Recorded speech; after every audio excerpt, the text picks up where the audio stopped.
નમસ્કાર દર્શક મિત્રો, આપ નિહાળી રહ્યા છો એસ લાઈવ ન્યૂઝ બુલેટિન. જોઈએ આજના મુખ્ય સમાચાર. ગુજરાતી ફિલ્મ જગતમાં પોતાની આગવી ઓળખ ઊભી કરનાર દિગ્દર્શક રેહાન ચૌધરી ફરી એકવાર દર્શકોને ચોંકાવવા તૈયાર છે. ધુનાધાર અને કોંગ્રેચ્યુલેશન જેવી હિટ ફિલ્મો આપ્યા બાદ તેમની આગામી સાયકોલોજીકલ હોરર થ્રિલર ફિલ્મ કબંદા નું ટ્રેલર આજે અમદાવાદના આશ્રમ રોડ સ્થિત શિવ સિનેમા ખાતે ભવ્ય રીતે લોન્ચ કરવામાં આવ્યું હતું. આ પ્રસંગે ફિલ્મના મુખ્ય કલાકારો શ્યામ નાયર, તરજની, વૃંદા ત્રિવેદી, રુચિતા ચોટાણી અને અંકિત બ્રહ્મભટ્ટ સહિતની પૂરી ટીમ ઉપસ્થિત રહી હતી. ટ્રેલરમાં દેખાડવામાં આવેલા ડાર્ક વિઝ્યુઅલ્સ અને રહસ્યમયી વાતાવરણે સૌના રૂવાડા ઊભા કરી દીધા હતા. મુખ્ય અભિનેતા શ્યામ નાયરે ફિલ્મ વિશે વાત કરતા જણાવ્યું કે આ ફિલ્મમાં કામ કરવું એ મારા માટે શારીરિક અને માનસિક રીતે એક પડકાર હતો.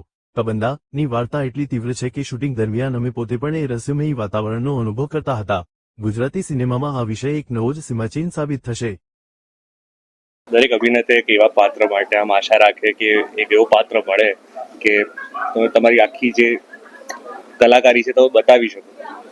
એટલીસ્ટ એ અનુભવ કરવાનો મને ચાન્સ મળ્યો, એના માટે હું બહુ જ થેન્કફુલ છું રેહાન ચૌધરી અને વેદાંત મહેશ્વરીજીનો. અને આ મજા આવી. It's a interesting film. તમે જોશો તો તમને ખબર પડશે કે વાર્તા કેવી છે, શું છે. અને મારા લુક તો દેખાય જ છે તમને. એમાં તો એક્ટર માટે તો બહુ જ મજાનું કામ હતું. આ ગળું બેસી ગયું હતું ફિલ્મ પત્તા તો, પણ હા એ જ છે, એની જ મજા છે કે મારો પર્સનલ એક એવો એમ છે કે જ્યારે પણ હું કોઈ કેરેક્ટર કરું એ મારા લાસ્ટ ફિલ્મથી અલગ હોય, લુક પ્રમાણે, કોસ્ટ્યુમથી લઈને બધી રીતે, અવાજ, ચાલ ઢાલ, કોઈ પણ રીતે લાસ્ટ કેરેક્ટર જેવું ના હોવું જોઈએ. એવી મેં ટ્રાય કરી છે અને આ એ જ બીજો એક અટેમ્પ, આ અમારો બીજો પ્રયત્ન છે કે તમને પણ એવું લાગે કે તમે શ્યામ નાયરનું બીજું કોઈ પણ કામ જુઓ એ નેક્સ્ટ ટાઈમ કબંદાથી બી અલગ હશે. હ્યુમન ડ્રામા જે છે એ મારો સૌથી ફેવરેટ સબ્જેક્ટ છે. પછી એની અંદર આખી દુનિયા સમાઈ ગઈ. એની અંદર રોમાન્સ બી આવી ગયું, એક્શન પણ આવી ગયું, ડ્રામા પણ આવી ગયું. તો લોકોની વાર્તા કેવું મને ગમે, અલગ અલગ કિરદાર કરવા ગમે. ટિપિકલ હીરો બનીને નાચવાનો મારો એવો કોઈ પ્લાન નથી, પણ એ બી કરી શકું છું એવું નથી. નાચતા પણ આવડે છે. નમસ્તે, મારું નામ તર્જની છે. કબંદા ફિલ્મમાં મારું કેરેક્ટર અનુનું છે.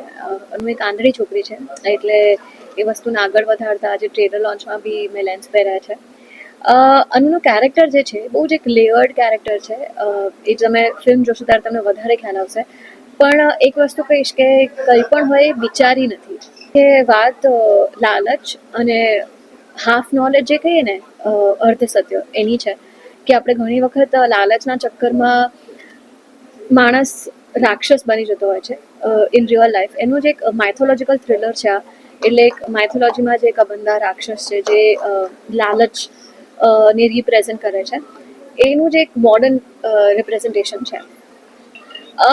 મને જેન્યુઅનલી કેરેક્ટર કરતાં સમજાયું કે બહુ જ અઘરું છે.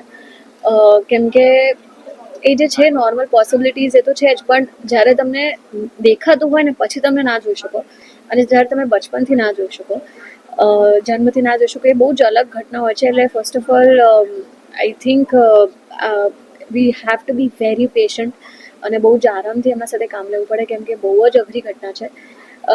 બટ યા આઈ થિંક હું રિલેટ કરી શકું છું જરાક. હવે ફિલ્મનું નામ છે કબંદા, નોટ કદંબા, અને જે રાક્ષસ છે એમનું નામ છે કબંદા, એટલે એના નામ ઉપર ફિલ્મનું નામ રખાયું કે કબંદા.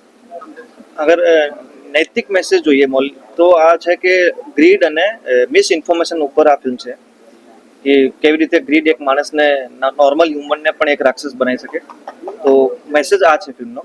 જે તમે આખી ફિલ્મ જોશો તો તમને આ મેસેજ કન્વે થશે. બે મૂવી કરતા ત્રીજી મૂવી છે, કઈ રીતની અલગ હોવું છે? જે લોકોએ ધુઆધાર અને કોંગ્રેચ્યુલેશન જોઈ છે એને ખબર છે કે આ ફિલ્મ 100% અલગ નીકળવાની છે. અને હું ટ્રાય કરું છું મારી દરેક ફિલ્મમાં કે હું રેગ્યુલર રિપીટ ફિલ્મ ના બનાવું. તો આ પણ જી, મારું નામ રુચિતા છે અને આ ફિલ્મમાં મારા કેરેક્ટરનું નામ દ્રષ્ટિ છે. અને તમને ખબર પડી જ ગઈ હશે કે જો આનું કેરેક્ટર છે આંધળાનું છે, કે શી ઇઝ બ્લાઇન્ડ. તો હું એની દ્રષ્ટિ છું એવું કહી શકાય. બાકી આગળનું મારું કેરેક્ટર કેવું છે એ તો તમે ફિલ્મ જોશો ત્યારે જ ખબર પડશે. શૂટમાં બહુ જ મજા આવી હતી એ જ. અને જે અમે વેરાવળ પણ શૂટ કર્યું, સખત અઘરી પ્રોસેસ હતી, કારણ કે અમારું shoot through out night shoot હતું. તો દિવસ રાત અમે ભૂલી જતા હતા કે ક્યારે સૂતા ક્યારે ઉઠ્યા. પછી એ સિવાય એ એ 15 દિવસ એવું લાગતું હતું કે અમે બિગ બોસના ઘરમાં છીએ એમ કે ખબર અમે અમારો ફોન અમે કોઈના મેસેજ નથી જોયા, કોઈના રિપ્લાય નથી આપ્યા કે હા શૂટ કરવાનું છે, કાલના આ સીન છે, આ કરવાના છે, બસ. તો એ એટલી અઘરી પ્રોસેસ હતી. તો અને બાકી કે એક્ટર્સ જોડે બહુ જ મજા આવી, ડિરેક્ટર સર જોડે મજા આવી, એ સિવાય જે અમારી એડીની ટીમ હતી, પ્રિયા, અક્ષય, બધા લોકો જોડે ખૂબ જ મજા આવી. અભિનેત્રી તર્જનીએ પોતાનો ઉત્સાહ વ્યક્ત કરતા ઉમેર્યું કે મારી કારકિર્દીમાં મેં અત્યાર સુધી જે કામ કર્યું છે તેના કરતાં આ પાત્ર સાવ અલગ છે.